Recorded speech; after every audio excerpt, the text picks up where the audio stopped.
Hey everyone, it's the Ioniq guy, and we've got some big Ioniq 6 news today. EPA range numbers are finally available. These numbers are quite impressive, so if you want to know what they are, stay tuned. So the Ioniq 6 is coming in hot in the next few months. Hyundai just launched a US marketing campaign starring Kevin Bacon. You should watch the commercials, they're actually pretty funny. And along with these commercials, Hyundai announced that the car should be going on sale in the March timeframe. So it's the end of January, tomorrow's February 1st. March is going to be here really quick. So now, just a couple days after they started this ad campaign, they announced that the EPA results for range testing are in. And let's just get right into them because these numbers are pretty impressive. So the Ioniq 6 SE rear-wheel drive with the 18-inch wheels gets 361 miles per charge. So we're talking a 58-mile increase versus the Ioniq 5 rear-wheel drive with the 19-inch wheels. So that's an efficiency of 4.65 miles per kilowatt hour. And just for reference, in 1 year of my Ioniq 5, I am currently averaging 3.1 miles per kilowatt hour over 15,000 miles. So this is going to be a very efficient vehicle. I'm sure people are going to break that 4.65 number. Maybe people will even get upwards of 5 miles per kilowatt hour. We'll probably see some people do some testing trying to get to 400 miles, and that would be really crazy.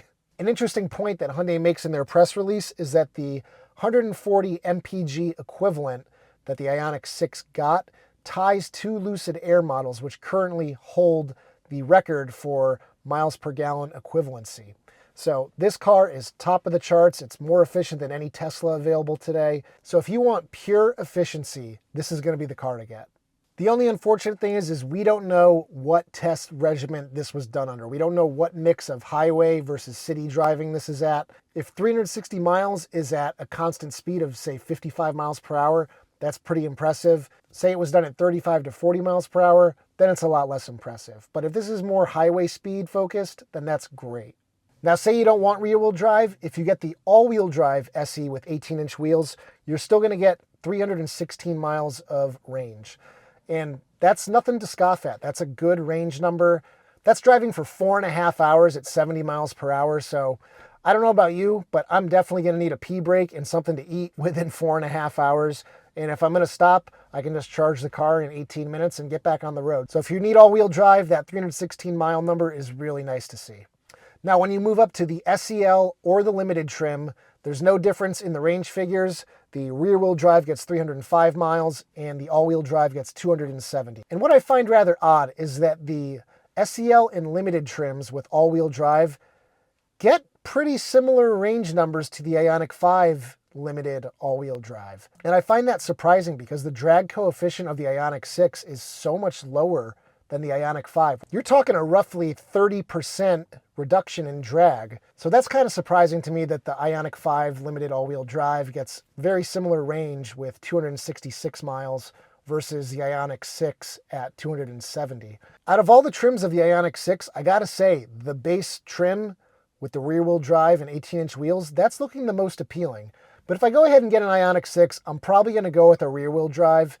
And if I were to get an SEL or limited trim, I would probably go ahead and stick 18-inch wheels on there and see if that helps bring those range figures back up closer to the base model.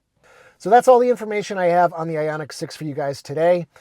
Unfortunately, we still don't have pricing, even though it is only a month from going on sale, which is kind of surprising. As soon as I find out pricing, you guys will be the first to know.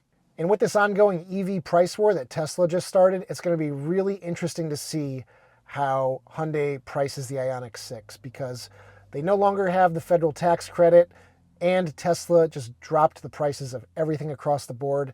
And if this thing comes in significantly higher than the Model 3, I think it's going to be a hard sell for a lot of Americans. And in my opinion, this price war is the best thing that could happen to the EV industry right now. Just yesterday, Ford announced big price cuts to the Mustang Mach-E, which I still think is overpriced, but that's neither here nor there. So hopefully Hyundai will really take into consideration the loss of the tax credit and also Tesla's recent price drops. So maybe the Ioniq 6 will come in between 40 and 45,000 for that SE rear-wheel drive and 360 miles of range. That would be really impressive. So anyway, guys, let me know down in the comments section what you think of these range numbers. And for more Ioniq 6 news, make sure you're subscribed to the channel because it's all going to be here in the coming months. If you like this video, give it a thumbs up, and I'll see you guys in the next one. Take care, everybody.